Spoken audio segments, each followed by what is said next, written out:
am a philosopher. I'm writing a book about the philosophy of social interaction, and I'm going to share briefly my philosophy of masculine and feminine archetypes. This is Maslow's hierarchy of needs. You might have learned about it in school at some point. Usually they share it in psychoanalysis. And there's a problem with it that you probably never learned about in school because for some reason they don't talk about it, but Maslow himself, at the end of his life, wrote about how he thought that it was incomplete.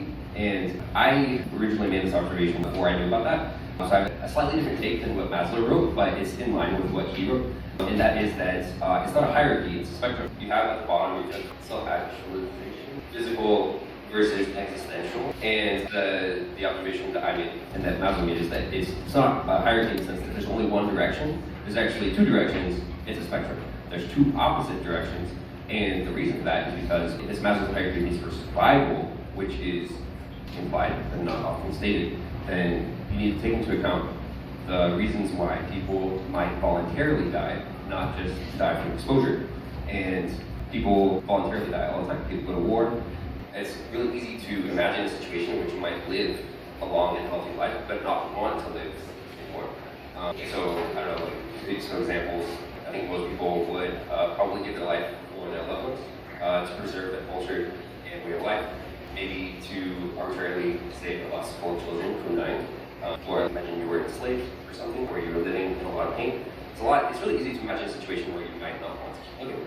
And there's actually two directions, not just one. That's critique. That's what Maslow was writing about before he died. Although he didn't really say it in the same terms. You could think of it like a seesaw or maybe a loop, where maybe it is a hierarchy, but depending on which side of the hierarchy, or the side of the spectrum that you have less of, then the opposite side is the one that is the bottom of the hierarchy for you at that time, and you can flip back and forth. So, and then the masculine and feminine archetypes, I think that these two sides of Maslow's spectrum are the masculine and feminine archetypes. The masculine archetype is to prioritize your physical needs, and the feminine archetype is to prioritize your existential needs. And so this is like the gender roles that have been handed down to us from previous generations. That's what those archetypes. And I think also, by extension, you could find toxic masculinity and toxic femininity pretty easily by just saying those are people who don't think the opposite side of whatever they're prioritizing is important.